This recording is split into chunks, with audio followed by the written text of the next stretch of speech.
झारखंड के पश्चिमी इलाके में स्थित सारंडा जंगल, जिसे एशिया का सबसे घना साल का जंगल कहा जाता है, आज एक बड़ी बहस का केंद्र बन गया है।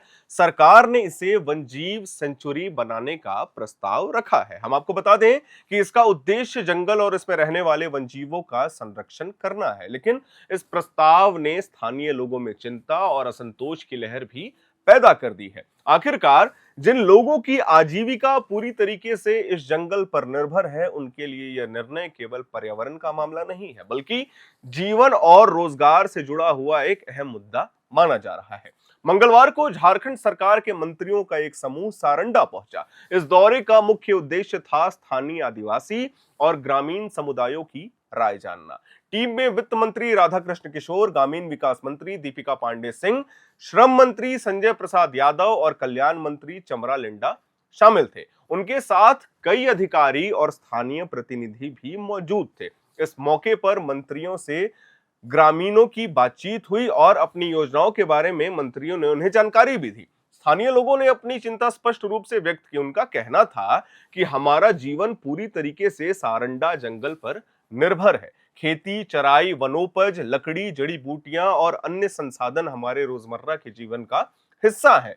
अगर इसे वाइल्ड लाइफ सेंचुरी घोषित किया गया तो यह हमारी आजीविका पर प्रतिकूल असर डालेगा। बच्चों की पढ़ाई, परिवार का भरण पोषण, स्वास्थ्य और रोजगार जैसी बुनियादी जरूरतें भी प्रभावित होंगी इससे। कई लोगों ने सीधे तौर पर कहा कि हमारी चिंता वन्यजीवों की नहीं है, हमारी चिंता अपने जीवन की है। ग्रामीणों ने अपने परंपरागत अधिकारों का हवाला देते हुए कहा कि जंगल का लाभ हमेशा से हमारी पूरी पीढ़ियों ने उठाया है। हमारी संस्कृति, हमारे रीति रिवाज, हमारे त्योहार और हमारी सामाजिक व्यवस्था भी इस जंगल से पूरी तरीके से जुड़ी हुई है। जंगल केवल पेड़ और जानवर नहीं, हमारे जीवन का भी हिस्सा है। यही वजह है कि कई लोग इस प्रस्ताव का पूरी तरीके से विरोध कर रहे हैं और कुछ लोग तीर धनुष लेकर के भी खड़े थे। वहीं सरकार और मंत्रियों के लोगों ने भावनाओं को समझने की कोशिश की। वित्त मंत्री राधाकृष्ण किशोर ने साफ कहा कि सरकार लोकतांत्रिक प्रक्रिया का सम्मान करती है और जनता की राय के विपरीत कोई भी निर्णय नहीं लिया जाएगा। उन्होंने कहा कि वन्यजीव अभयारण्य बनने की प्रक्रिया में ग्रामीणों की भागीदारी बेहद आवश्यक है और यह निर्णय जनहित में ही होगा। इसका मतलब यह हुआ कि ग्रामीणों की राय को पूरी तरीके से महत्व दिया जाने वाला है। सरकार ने सारंडा जंगल के महत्व को भी रेखांकित किया है। यह न केवल झारखंड बल्कि पूरे देश की धरोहर है। साल का यह जंगल जैव विविधता और प्राकृतिक संपदा का खजाना है। यहाँ विभिन्न प्रकार के वन्यजीव रहते हैं, जिसमें हिरन, हाथी, बारहसिंगा और कई तरह के पक्षी भी शामिल है। वाइल्ड लाइफ सेंचुरी बनने से इन प्रजातियों का संरक्षण होगा और जंगल के प्राकृतिक संतुलन को बनाए रखने में मदद मिलेगी। इसके अलावा यह क्षेत्र इको टूरिज्म के लिए भी प्रसिद्ध हो चुका है, जिसमें स्थानीय लोगों को रोजगार और आर्थिक लाभ भी मिलने वाला है।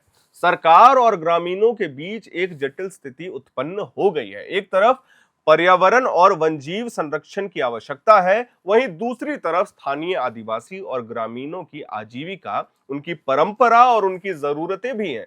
विशेषज्ञों का कहना है कि ऐसी स्थिति में केवल वन्यजीव संरक्षण को प्राथमिकता देना सही नहीं होगा।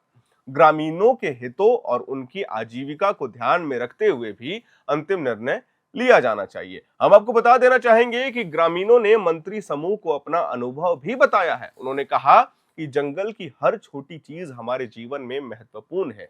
जड़ी बूटियां, लकड़ी, जंगली फल और अलग अलग चीजें, यह हमारे लिए संसाधन है। इनकी अपेक्षा करके कोई भी योजना सफल नहीं हो सकती। कुछ लोग यह भी कहते हैं कि पहले से ही कई परियोजनाओं में ग्रामीणों को विस्थापित किया गया है और अब सारंडा को सेंचुरी बनाने की योजना उनके जीवन पर एक और संकट ला सकती है। हम आपको बता दें कि मंत्री समूह ने भी अपना आश्वासन दिया है कि किसी भी निर्णय से पहले ग्रामीणों की राय ली जाएगी और उनके हितों को प्राथमिकता दी जाने वाली है।